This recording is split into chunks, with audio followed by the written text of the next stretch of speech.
Welcome to How to Be Dutch, the audiobook quiz. All the questions that should be on the Dutch citizenship exam, according to me, the American Netherlander, who's been here for 20 years.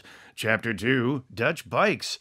In the city of Amsterdam, the population is an estimated 872,000 people and 900,000 bikes. In the rest of the Netherlands, the situation is roughly the same. We don't know how the bikes are repopulating, but clearly they have outnumbered the humans. Question 1. While biking, you see a group of tourists edging toward the bike path ahead of you. When should you ring your bell? A. As early and as often as possible. B. Dutch bikes don't have bells. C. Wait until you are almost on top of them.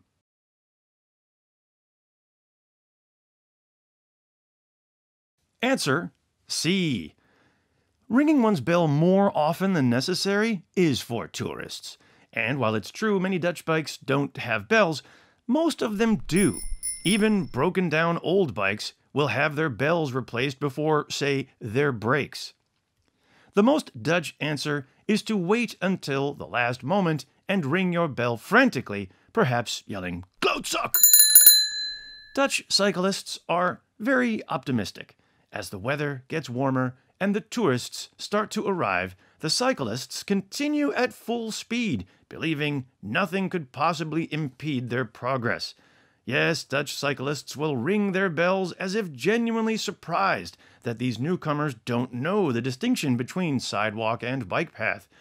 And by waiting until the last possible moment to ring, Dutch bikes maximize the element of surprise for the tourists, who jump out of the way in terror and yell, "What the fuck?" This is a tradition for Dutch bicyclists as well as for tourists, who generally need the exercise. It is known colloquially as the tring tring what the fuck diet. Question 2. When parking your bike in a row of bikes, you knock over someone else's bike. What should you do? A. Set the bike back upright. B. Leave the bike on the ground. C. Set the bike back upright and then knock over more bikes in the process.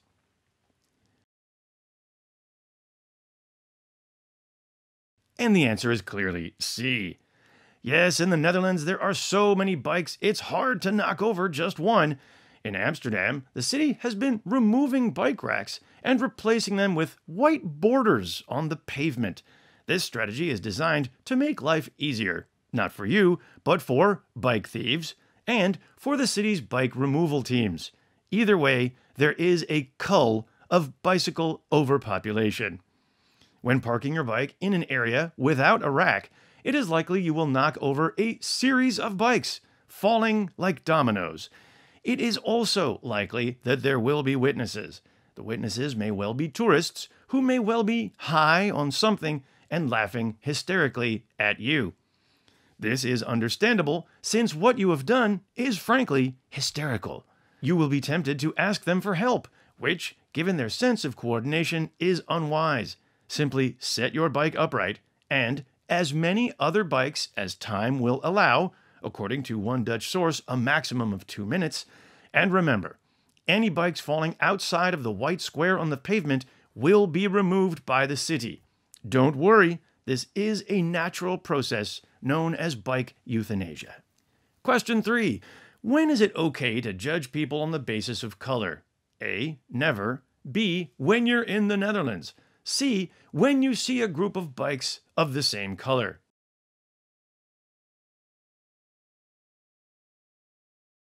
Answer C. In the Netherlands, it is never okay to judge people on the basis of color, unless they're riding a group of matching colored bicycles. Then you can be sure they are tourists.